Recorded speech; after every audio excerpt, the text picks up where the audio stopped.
Syirik jali itu syirik yang terang-terangan, menyembah selain Allah, menuhankan selain Allah, menganggap Tuhan lebih dari satu, itu syirik jali. Insya Allah kalau untuk urusan syirik jali kita semua selamat. Insya Allah kita semua selamat dari syirik jali. Yang rawan itu syirik khafi, syirik samar.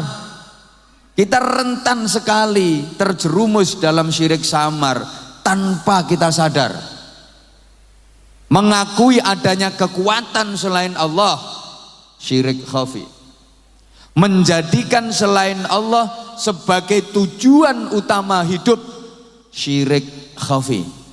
Mohon maaf, meyakini, wah saya itu sejak pakai cincin ini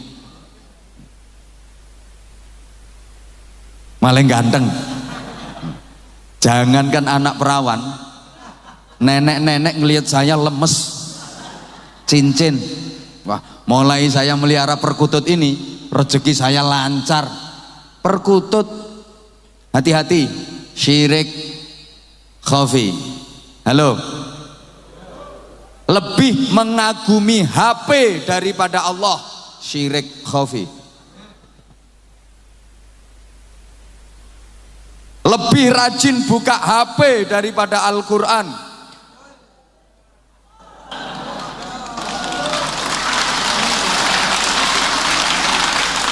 lebih mengutamakan pangkat, jabatan dan kedudukan daripada Allah, termasuk syirik khafi. Lebih memprioritaskan duit, harta, kekayaan daripada Allah, syirik khafi. Hati-hati, karena iman ini segalanya. Sehingga 13 tahun Rasulullah berjuang di Makkah, itu misi utamanya hanya membebaskan manusia dari syirik, menancapkan keimanan dengan kuat. Karena iman ini landasan utama. Apa saja kalau landasannya iman, hasilnya pasti aman, pasti nyaman. Allahumma shalli ala Muhammad. Asyhadu an la ilaha illallah wahdahu la syarikalah al-malikul haqqul mubin, wa asyhadu anna Muhammadan abduhu wa rasuluh as-sadiqul wa'adil amin. Allahumma salli wa sallim wa barik ala sayyidina wa maulana Muhammadin afdhalil khalqi ajma'in wa ala alihi wa ashabihi wat tabi'in wa man tabi'ahum bi ihsanin ila yaumiddin. Subhanaka la ilma lana illa ma 'allamtana innaka antal alimul hakim. Rabbi shrah li sadri wa yassir li amri wahlul 'uqdatam min lisani yafqahu qawli waj'al li waziran min ahli. Rabbana iftah bainana wa baina qaumina bil haqqi wa anta khairul fatihin. Allahumma innaka afuwun karim tuhibbul afwa fa'fu anna ya karim. Amma ba'd. Sadatul masyayikh, para alim, bapak-bapak kiai, para ibu nyai, segenap takmir Masjid Agung Al-Munawwar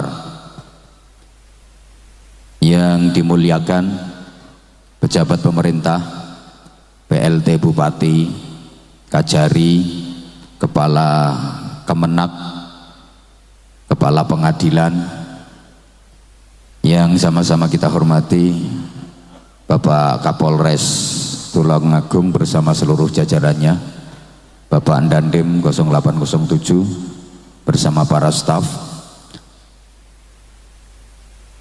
ibu, bapak, seluruh jamaah yang saya cintai, yang saya hormati rahimakumullah. Memasuki 10 hari terakhir bulan Ramadan, kita sama-sama menyaksikan sebuah fenomena, yakni pergeseran pusat kegiatan umat dari masjid menuju ke pasar, dari masjid menuju ke mall, dari masjid menuju ke terminal, dari masjid ke stasiun, dari masjid ke bandara. Banyak orang yang sudah dikacaukan Ramadannya oleh euforia lebaran. Para jamaah sekalian, Ramadan adalah madrasah, tempat kita mendapatkan banyak sekali pelajaran yang mahal dan sangat berharga. Ramadan adalah bulan tarbiyah sekaligus riyadhah, bulan pendidikan sekaligus pelatihan. Kalau proses ini kita jalani, diharapkan kita siap menjalani kehidupan dengan baik. Kita mempunyai wawasan sehingga mampu berpikir jauh ke depan. Kita tidak tertipu, tidak terjebak dengan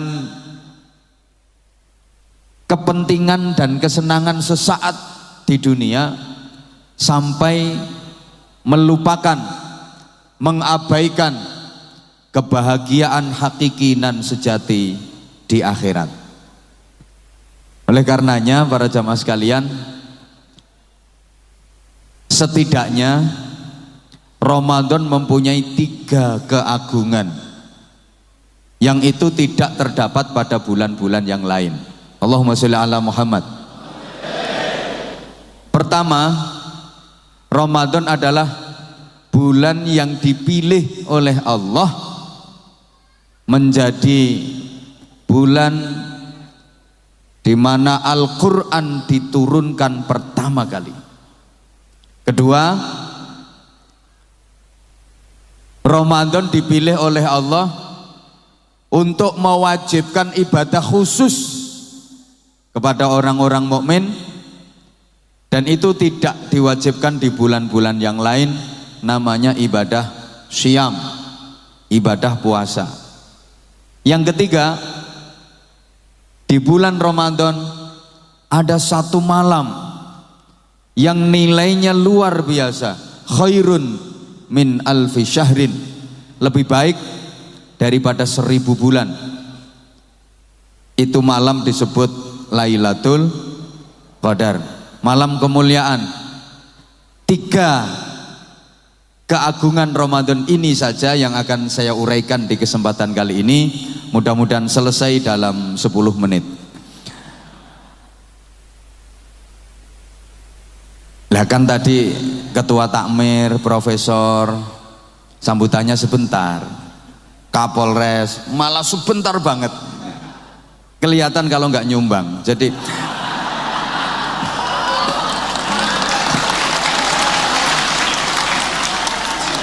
Jadi mau sambutan terlalu panjang itu ya malu sama diri sendiri. Enggak nyumbang harap sambutan dowo-dowo. Izin Komandan. Pertama, keagungan Ramadan yang pertama, bahwa Ramadan dipilih oleh Allah sebagai bulan pertama kali diturunkan Al-Quran, kitab suci kita, imam kita, pedoman utama kehidupan kita. Yang ringkes-ringkes saja ya, karena ini ngajinya kayak ngaji ringkes. Al-Quran itu satu, bicara tentang akidah, merenovasi akidah, mereformasi akidah, membebaskan manusia dari ketergantungan kepada benda, membebaskan manusia dari ketergantungan kepada makhluk, menyelamatkan manusia dari ketergantungan kepada selain Allah. Al-Quran membebaskan manusia dari syirik, baik syirik jali maupun syirik khafi. Baik syirik terang-terangan maupun syirik tersembunyi. Syirik jali itu syirik yang terang-terangan, menyembah selain Allah, menuhankan selain Allah, menganggap Tuhan lebih dari satu, itu syirik jali. Insya Allah kalau untuk urusan syirik jali kita semua selamat. Insya Allah kita semua selamat dari syirik jali. Yang rawan itu syirik khafi, syirik samar. Kita rentan sekali terjerumus dalam syirik samar tanpa kita sadar. Mengakui adanya kekuatan selain Allah, syirik khafi. Menjadikan selain Allah sebagai tujuan utama hidup, syirik khafi. Mohon maaf, meyakini, wah saya itu sejak pakai cincin ini malah ganteng. Jangankan anak perawan, nenek-nenek ngelihat saya lemes, cincin. Wah, mulai saya melihara perkutut ini, rezeki saya lancar. Perkutut, hati-hati, syirik khafi. Halo, lebih mengagumi HP daripada Allah, syirik khafi. Lebih rajin buka HP daripada Al-Quran.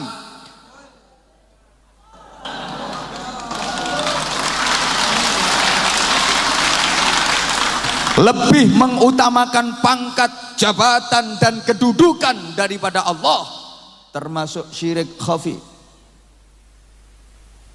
Lebih memprioritaskan duit, harta, kekayaan daripada Allah, syirik khafi. Hati-hati, karena iman ini segalanya. Sehingga 13 tahun Rasulullah berjuang di Makkah, itu misi utamanya hanya membebaskan manusia dari syirik, menancapkan keimanan dengan kuat. Karena iman ini landasan utama.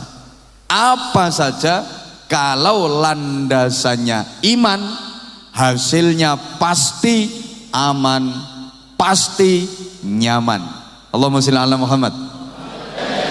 Apa saja kalau landasannya iman, hasilnya pasti aman dan nyaman. Iman itu berarti berharap hanya kepada Allah, tidak berharap kepada selain Allah. Orang kalau berharap hanya kepada Allah pasti beres. Urusan apa saja pasti beres. Karena Allah maha kaya, Allah maha segalanya. Sebaliknya, berharap kepada selain Allah, siap-siap kecewa. Karena selain Allah nggak bisa apa-apa, selain Allah nggak punya apa-apa. Maka kalau berharap kepada selain Allah, siap-siap kecewa. Termasuk berharap kepada manusia, siap-siap kecewa. Menungso kok diwapii gak karu-karuan. Kadang-kadang balese elek. Wonten apa mboten? Wonten niki wonge teko. Wonge gawe godhong warna biru pokoknya. Mau diwapii balak-balik tapi balese elek. Wonten mboten? Manusia itu begitu, kalau berharap kepada manusia siap-siap kecewa. Kadang air susu dibalas dengan air, ditulung malah dikeiatin rogo. Kau yang mulai, kau yang berjanji, kau yang ya nasib. Kalau berharap kepada manusia, atasan yang dihormati kadang mengeksploitasi, menzolimi. Bawahan yang disayangi kadang mengkhianati, berani demonstrasi. Punya pembantu diwelasi, digateni, kadang malah berani nyaingi ngerebut suami.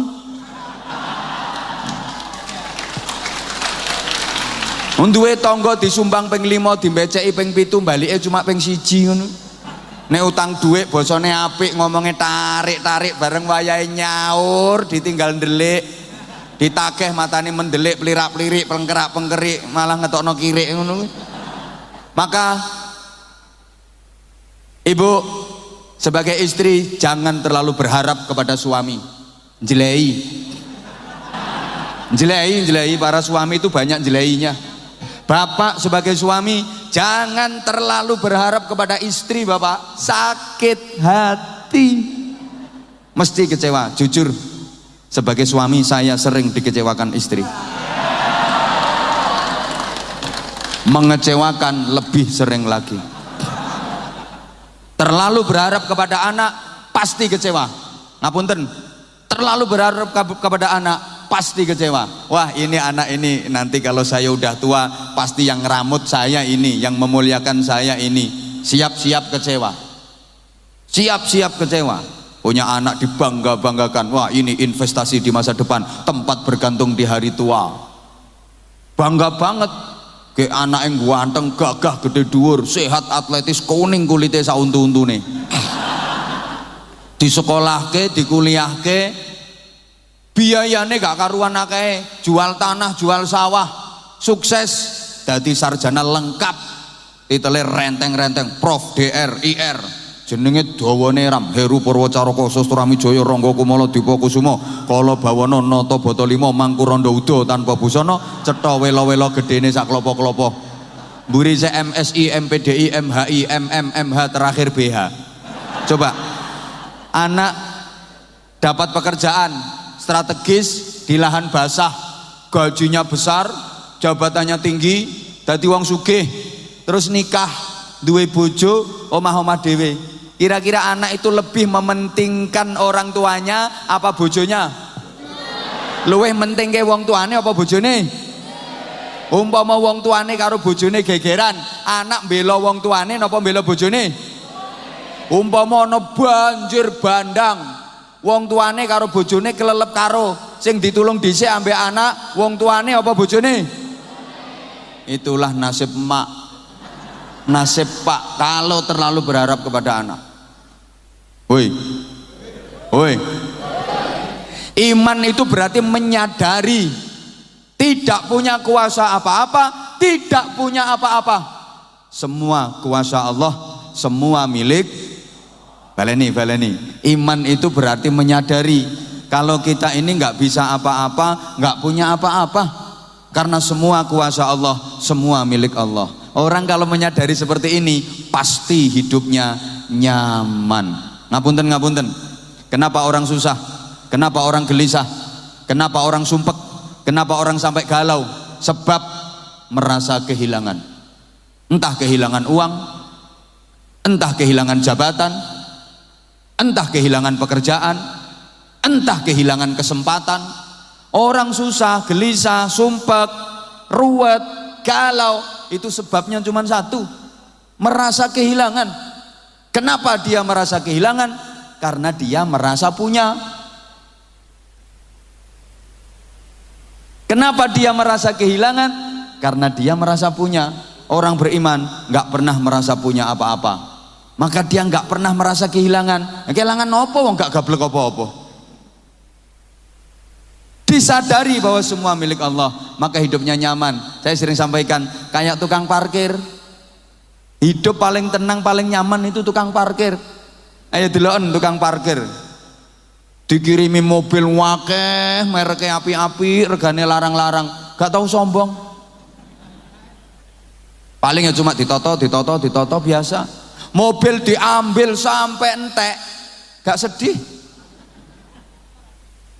Ya sik aku yang ngerti nek dudu mobile dhewe. Tapi omonganku dirungokke dhisik. Tukang parkir itu dikirimi mobil mereknya bagus-bagus, harganya mahal-mahal, banyak banget, nggak pernah sombong, biasa, paling cuma ditoto, nanti mobil diambil sampai habis, dia sama sekali nggak sedih, nyantai. Kenapa? Karena tukang parkir nggak pernah merasa memiliki, dia hanya merasa dititipi. Mosok dititipi kok sombong? Gak melu duwe, cuma dititipi kok sombong, gak pantes dong. Diimbui dong ben mantep. Wong ora melu duwe, ming dititipi kok sombong, gak pantes. Bojo, anak, keluarga titipan, ojo disombongke. Pangkat, jabatan, kedudukan titipan, jangan pernah disombongkan. Duit, harta, jabatan, perusahaan, pekerjaan, macam-macam kekayaan titipan, jangan pernah disombongkan. Gak melu duwe, cuma titipan kok sombong, gak pantes dong. Dititipi pangkat sombong, wonten apa mboten? Wonten, aku ngerti jenenge wonge. Wonge jenenge Raja Fir'aun. Nah, itu kan dititipi pangkat sombong. Makanya kalau ada orang punya jabatan duwe pangkat kok sombong, berarti itu orang anak buahe Raja. Halo. Dititipi duit dadi wong sugih sombong, mentang-mentang kaya, sama tetangga pura-pura nggak kenal. Ditekoki lo gak jawab. Saking pundi, Mbak? Nggak level. Melaku ya gak ngancik lemah, pancene sundel bolong. Bolone koron ngoten niku. Sorry. Orang dikasih pangkat jabatan itu agar lebih leluasa dalam berupaya untuk menjadi anfa'uhum linnas. Pangkat jabatan kedudukannya bisa bermanfaat untuk masyarakat. Dikasih kekayaan itu maunya Allah gini, kamu tak titipin harta banyak, tuh ada pesantren belum selesai pembangunannya, sumbangan, tuh banyak anak-anak yatim perlu biaya untuk ngaji, untuk sekolah, santuni, tuh ada masjid, ada kegiatan, sumbangan.